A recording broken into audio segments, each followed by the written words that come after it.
இதுல என்னப்பா இருக்கு? சரி, உட்காந்து பேசிட்டு இருங்க, நான் சாப்பாடு எடுத்துட்டு வரேன். ஒருதா சாப்பிட்டுட்டு போவீங்க. பரவாயில்லங்க ஆண்டி, நாங்க கிளம்புறோம். என்ன ஆத்திமா, கிளம்பலாமா?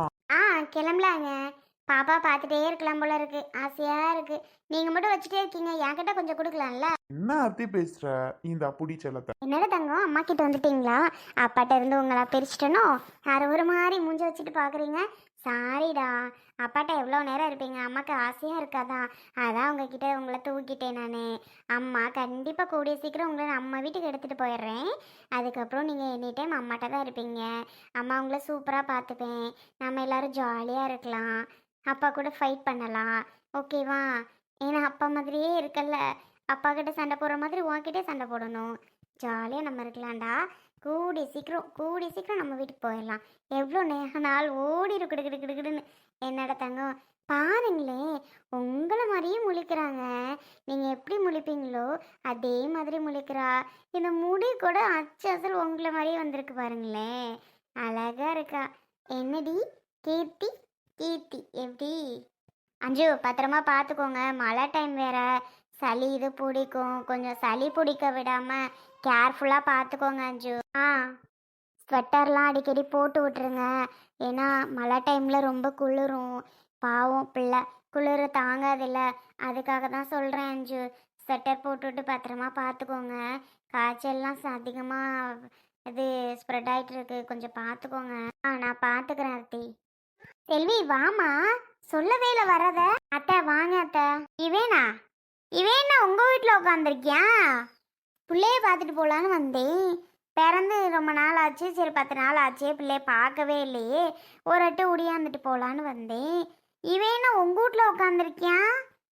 திருட்டு பயல்லவே. என்ன சம்மந்தியம்மா இதெல்லாம்? திருட்டு பயலை கூட்டி வந்து நடு வீட்டுக்குள்ள உட்கார வச்சுக்கிட்டு என்ன பழக்கம் இதெல்லாம்?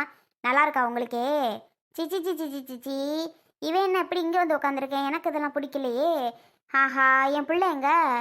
அட செல்வி, சொல்கிறத கேளு, விஷயம்லாம் உனக்கு தெரியாதா? சோனி உன்கிட்ட எந்த விஷயமும் சொல்லலையா?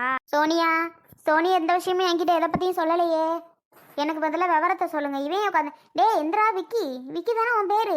என்னடா இங்கே வந்து உட்காந்துருக்குற?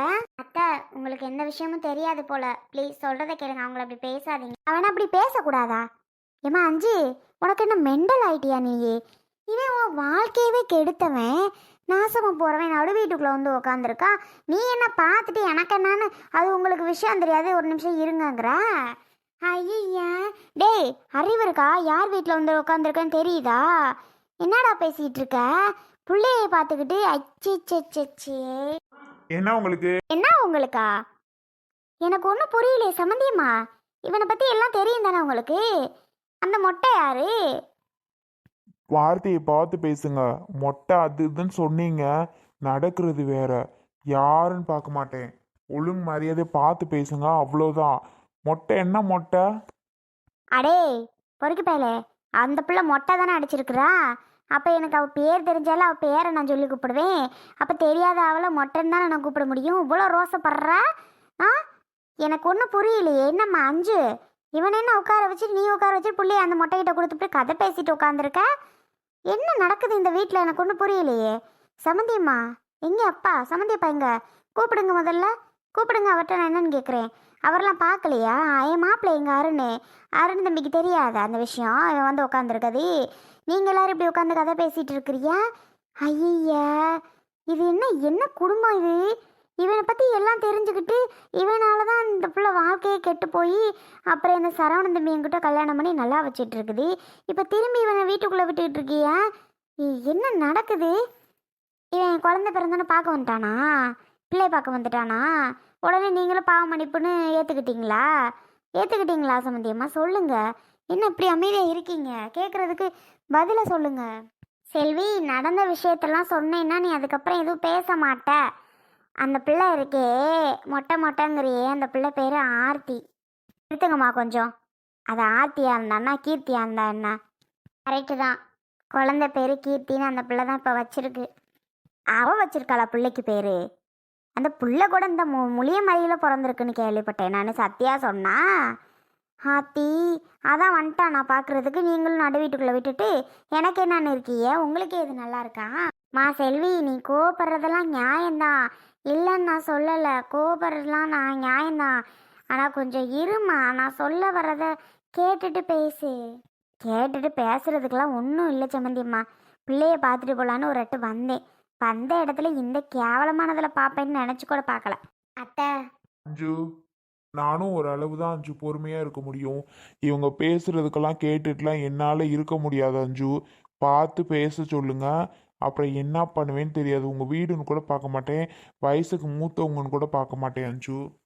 அத்தை, விக்கி கோவப்படுறாங்கல்ல, கொஞ்சம் ஒரு நிமிஷம் பொறுமையாக இருங்க அத்தை. அம்மா, அத்தையை அந்த பக்கம் கூட்டிகிட்டு போய் விஷயத்த கொஞ்சம் சொல்லுமா. அத்தைக்கு ஒன்றும் தெரியாதுல்ல.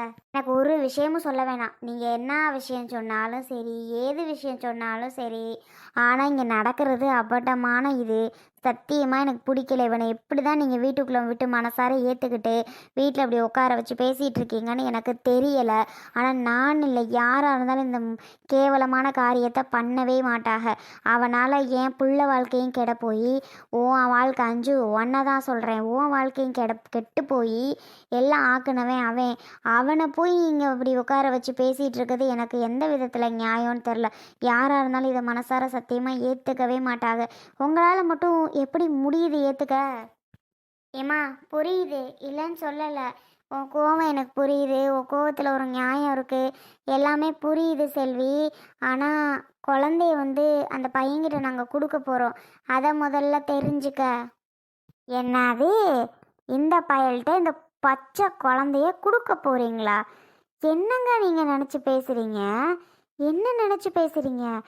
ஒரு மனசாட்சின்னு உங்களுக்கெல்லாம் இருக்கா இல்லையா? பச்சை குழந்தைய அந்த பொறுக்கி பயல்கிட்ட கொடுக்க போகிறீங்களே, அந்த பிள்ளையோட நிலைமை என்ன ஆகும் யோசிச்சு பாருங்க. செல்வி, அவன் கல்யாணம் ஆகி பக்கத்தில் ஒரு பிள்ளை உட்காந்துருக்கே ஆர்த்தி, அந்த பொண்ணை கல்யாண பையனே நல்ல பையனாக மாறிட்டான், நல்ல வாழ்க்கையை வாழ்ந்துட்டுருக்கான். அவங்களுக்கு டாக்டர் குழந்தை இல்லைன்னு சொல்லிட்டாங்க. அதனால தான் அந்த குழந்தைய கொடுக்கறதுக்கு நாங்கள் ஏற்பாடு பண்ணியிருக்கோம். குழந்தைய பார்க்குறதுக்காக அங்கேருந்து 2 பேர் வந்தாகம்மா. அதான் பார்த்துட்டு இருக்காக. இதுதான் நடந்தது. நீ எல்லாருக்கும் இந்த வீட்டில் சம்மதம் குழந்தைய கொடுக்கறதுக்கு. அருணுக்கும் சரி, அருண் அப்பாவுக்கும் சரி, எல்லாருக்குமே சம்மதம். அதனால தான் அவங்க பார்க்க வந்திருக்காங்க, வச்சுட்டு பேசிகிட்டு இருக்காங்க. இதுதான் உண்மை. உனக்கு தெரியாமல் நீ பேசிகிட்டு இருக்க செல்வி, வேறு இதில் எதுவும் இல்லை. எப்படி தான் உங்களுக்கெல்லாம் முடியுதோ தெரில, உங்களுக்கெல்லாம் எப்படி தான் மனசு வருதோ தெரில. இந்த பச்சை மண்ணை கொண்டு போய் அவங்ககிட்ட கொடுத்து அந்த பச்சை மண் வாழ்க்கையை நாசமாக்க போகிறீங்களோ, அந்த உயிர் காப்பாற்ற முடியுமோ முடியாதோ எனக்கு தெரியல. ஏன் அஞ்சு, இவ்வளோ கஷ்டப்பட்டு இந்த குழந்தைய பெற்றெடுத்தியே, ஒரு நிமிஷத்தில் அவங்ககிட்ட கொடுக்குறேன்னு முடிவு பண்ணியிருக்க. இது உன் புருஷனுக்கு தெரியுமா? உன் புருஷன் சரவணன் தம்பி எவ்வளோ நல்ல பையன், ஒத்துக்கிட்டார் அந்த விஷயத்துக்காண்டி. அதாம்மா பெரிய பிரச்சனையாக இருக்குது செல்வி. சரவணே ஒத்துக்கிறவே இல்லை இந்நேரத்து வரைக்கும். அதை சரவணனை எப்படி ஒத்துக்க வைக்கிறது என்னான்னு எங்களுக்கு இந்நேரம் வரைக்கும் தெரியலம்மா. ரொம்ப மைண்டு குழப்பத்தில் நாங்கள் இருக்கிறோம் இப்போ. ஒத்துக்கலல்ல? அப்படி ஒத்துக்காமல் இருக்கும்போது அந்த பையனே கொடுக்கறதுக்கு சம்மதம் இல்லைங்கும்போது நீங்கள் என்ன இதில் கொடுக்குறீங்க அந்த குழந்தைய? இங்கே பாருங்க, நானும் சரி சத்யா அம்மா சத்யா அம்மான்னு இவ்வளோ நேரம் அமைதியாக பொறுமையாக நீங்கள் பேசுகிறது எல்லாமே நான் கேட்டுட்டு இருந்தேன். இதுக்கு மேலே ஒரு வார்த்தை ஏதாவது பேசுனீங்க, நான் யார் வீடுன்னு பார்க்க மாட்டேன். இவ்வளோ நாள் நல்லவனா மாறி நான் என் ஒய்ஃப்காக என் வாழ்க்கை வாழ்ந்துட்டு இருக்கேன். கெட்டவனா மாற்றிடாதீங்க. இதுக்கு மேலே ஒரு வார்த்தை பேசிடாதீங்க. இல்லை வேண்டாம்மா, ஏமா அந்த பையனை கோவப்படுத்த பார்க்குற? அந்த பையன் நல்ல பையனாக ரொம்பவே மாறிடுச்சுமா. அதை தெரிஞ்சுதான் நாங்கள் கொடுக்கலான்னு ஏற்பாடு பண்ணியிருக்கோம். நீ கோவப்படாதம்மா, விடுமா. ஏமா சண்டை? இவனுக்கு போய் பயந்துக்கிட்டு தான் நீங்கள் இவ்வளோ இது பண்ணிகிட்டு இருக்கீங்களா? இவன் ஒரு ஆள், இவனுக்கு போய் பயந்துக்கிட்டு, ஐயோ என்னத்த சொல்கிறதுன்னு தெரில. இவனுக்கு போய் பயந்துக்கிட்டு பிள்ளையை போய் கொடுத்து பிள்ளை வாழ்க்கையை நாசமாக்க போகிறீங்களுக்கெல்லாம் மனசாட்சி இல்லை ஏங்க? நானும் சரி போனா போகுது, சரி போனா போகுதுன்னே பொறுமையாக நீங்கள் பேசுகிறதெல்லாம் கேட்டுட்டு இருந்தேன். இப்போ தான் தெரியுது அந்த சத்யாவோட அம்மாவா நீங்கள். சரி சரி, சத்யா மட்டும் நல்லவளா? சத்யா மட்டும் நல்லவளான்னு கேட்டேன். என் ஹஸ்பண்டை ஏமாத்தினவோ அவ தானே? அது அவளுக்கும் பங்கு இருக்குது, அது தெரியுமா முதல்ல உங்களுக்கு? எல்லாம் தெரியாமல் பேசாதீங்க. அப்புறம் உங்கள் பாருங்க, இந்த குழந்தைய எங்களுக்கு கொடுக்கறதுக்கு ஏற்பாடு பண்ணிட்டாங்க. அதை ஏதாவது கெடுக்கலாம், கூடாமல் ஏதாவது பண்ணலாம், கொடுக்க விடாமல் ஏதாவது செய்யலான்னு பார்த்தீங்க, அவ்வளோதான் சொல்லிட்டேன். என் ஹஸ்பண்ட் ரொம்பவே மாறிட்டாரு. நாங்கள் வாழ்க்கையை சூப்பராக வாழ்ந்துட்டுருக்கோம். இந்த குழந்தை இருந்தால் நாங்கள் சிறப்பாக வாழுவோன்னு முடிவு பண்ணிட்டோம். இது இனிமேல் என்னோட குழந்தை, என் ஹஸ்பண்ட் நானும் வளர்க்க போகிற குழந்தை. என்னோட குழந்தைனே வச்சுக்கிடுங்க. பெற்றவங்களே கொடுக்கறதுக்கு ஓகேன்னு சொல்லிட்டாங்க. இடையில நீங்கள் என்னன்னு கேட்டேன். நாங்கள் இவ்வளோ நாள் போராட்டத்துக்கு அப்புறம், ஒரு 10 நாள் போராட்டத்துக்கு அப்புறம் இப்போ தான் நம்ம மனசார அவங்க தரேன்னு சொல்லிட்டாங்க, நாங்கள் இருக்கோம். நீங்கள் எதுக்கு குட்டையை குழப்பிட்டு இருக்கீங்க வந்து நின்றுக்கிட்டு? ஓ எம்மா, அவனை பற்றி உனக்கு தெரியுமா தெரியாதா? என் பிள்ளையை நீ தப்பாக பேசுறியா? ஓம் புருஷன் முதல் ஓகே வேணான்னு கேட்டுப்பாரு அவன்கிட்ட. ஊரில் போய் கேட்டுப்பாரு. ஊரே சொல்லும் அவனை பற்றி, காரி காரி துப்பும். வந்துட்டா. சி, நான் போய் வரேன் பாரு இவன் இருக்க நேரத்தில். எம்மா சம்மந்திம்மா கோச்சுக்கூடாதே, நான் கிளம்புறேன். செல்வி இரு செல்வி, காஃபி போட்டு தரேன், டீ போட்டு தரேன், வா நம்ம அடுப்படி பக்கம் போவோம் வா. நீ ஏன் இப்போ கோவப்படுற? சோனியை பார்க்கலையா? சோனி உள்ளே தான் இருக்கா. இந்த கன்றாவியை பார்த்துட்டே சத்த நேரம் எங்கன்னு நிற்க முடியல. நான் சோனியை எங்கே போய் பார்க்க? வேண்டாம் வேண்டாம். ஆண்டி, எவ்வளோ பேசணுமோ என்னென்ன பேசணுமோ எல்லாம் பேசி முடிச்சிட்டாங்க ஆண்டி. இனிமே ஏதாவது பேசுனாங்கன்னா நான் யார் வீடுன்னு பார்க்க மாட்டேன் ஆண்டி. எனக்கு அவ்வளோ கோவம் வருது, சுள்ளுன்னு வருது. இங்க பாருங்க சத்யா அம்மா, இது என்னோட குழந்தை. இந்த குழந்தைய கொடுக்க விடாம ஏதாவது பிளான் போட்டீங்க, அவ்வளோதான். அஞ்சு, இங்க பாரு அஞ்சு, என்ன சொல்லு? குழந்தைய கொடுக்குறேன்னு சொல்லியாச்சு, கொடுக்கறதுக்கு முடிவு ஆயிடுச்சு. திருப்பி இந்த முடிவில் ஏதாவது மாற்றங்கள் இருந்துச்சு, அவ்வளோதான். உனக்கும் நான் சொல்கிறதுக்கு ஒன்றும் இல்லை. பார்த்துக்கோ, இந்த விக்கியை கெட்டவனா யாரும் மாற்றிடாதீங்க. என் ஒய்ஃப்காக மட்டும்தான் நான் உங்கள்கிட்டலாம் வந்து கெஞ்சினேன் தவிர எனக்காக கிடையாது. என் ஒய்ஃப்காக மட்டும்தான் என் வாழ்க்கையை அர்ப்பணிச்சிட்ருக்கேன். அதனால் என் ஒய்ஃப் என்ன ஆசைப்படுறாலோ அதை நடத்தணும்னு நான் நினைக்கிறேன். அதனால மட்டும்தான் உங்ககிட்டலாம் வந்து கெஞ்சினேன். அதையும் மறந்துடாதீங்க. இந்த விக்கி நல்லவனாக இருக்கேன், கெட்டவனா ஆக்கணும்னு நினச்சிடாதீங்க. சப்பப்பப்பப்பா, இவன் பூச்சாண்டி காட்டிக்கிட்டு இருக்கேன், அதெல்லாம் நம்பிக்கிட்டு இருக்குது இந்த கூட்டம். போடா அவனே இவனேன்னு வெளியில் விரட்டி துரத்தி 4 சப்பு சப்புன்னு இழுத்து அரைஞ்சாங்கிடு அடித்து நொறுக்கி அவனை அனுப்புறதை விட்டுட்டு நடு வீட்டுக்குள்ளே உட்கார வச்சு அவர் சொல்கிறாராம், அவர் பயமுறுத்துறாராம். இந்த கூட்டம்லாம் பயந்துட்டு கிடக்குது. சி, ஒன்றும் சொல்கிறதுக்கு இல்லை. சொல்லிட்டே இருக்கேன், இந்த அம்மா எவ்வளோ ஓவரா பேசுது பாருங்களேன்.